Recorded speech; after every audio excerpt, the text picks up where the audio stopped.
the CDC isolation guidelines for someone who's been infected with COVID-19. The CDC made a controversial change. I have an opinion on this. I'm really curious what your take on it. They shortened the isolation period from 10 days down to 5 days. Do you think that that was an evidence-based decision, and do you think it was the right decision by the CDC? That's controversial, and I wouldn't say that's not my practice now, despite the CDC. I do really like, there's a part of this here that I really like, which is let's stop being overly conservative, which the 10-day isolation was.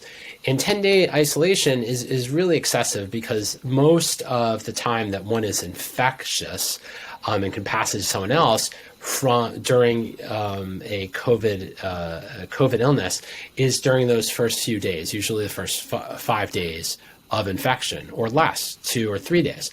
And what's really challenging is that it's really a day or two before you even have symptoms.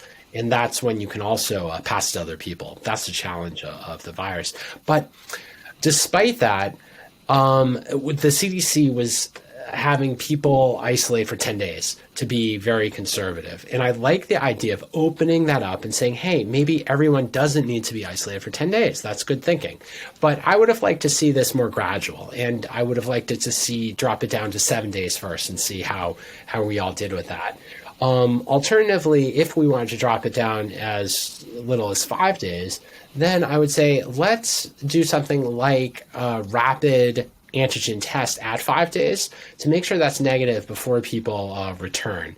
So that's my personal practice. It's what I advise my patients to do. It's what we've done here in the family, is that we'll isolate at day 5, check a rapid, and then decide based on that. If the rapid's positive, then still isolated, quarantined for more days until either 10 days are up, or if you have enough tests to check them, an rapid antigen test has become negative. Yeah, so it sounds like we actually are fairly close in our perspective on this one. I do applaud the CDC for trying to shorten that 10-day period. I think that was excessive. I think the data is that the vast majority of spread is in the 48 hours before someone develops symptoms up to the first 2 to 3 days. I think 5 days may be a little bit too soon. And actually what I think I would have favored is to put that rapid antigen test at the end of the 5 days. If that's negative, it is very likely that someone's no longer contagious. And the CDC's even been discussing adding that rapid test at the end of the 5-day period. So I completely agree with you. Why I probably would have done 7 days is the logistics of it. We just don't have. I know that the administration is planning on sending out 500 million rapid antigen tests for free.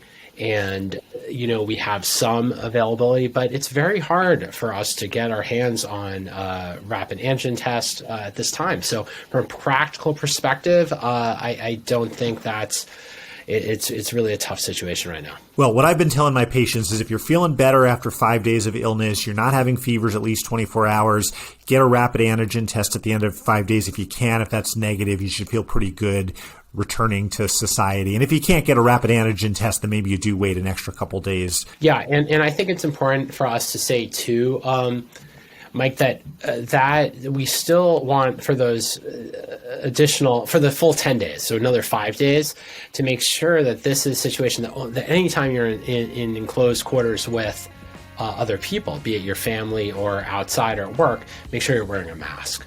That's a great point. So, you clear that 5 days doesn't mean go to a big sports game with a lot of people around you. That's a good time to still wear a mask, be a little cautious for the next 5 days because there may be some residual contagiousness.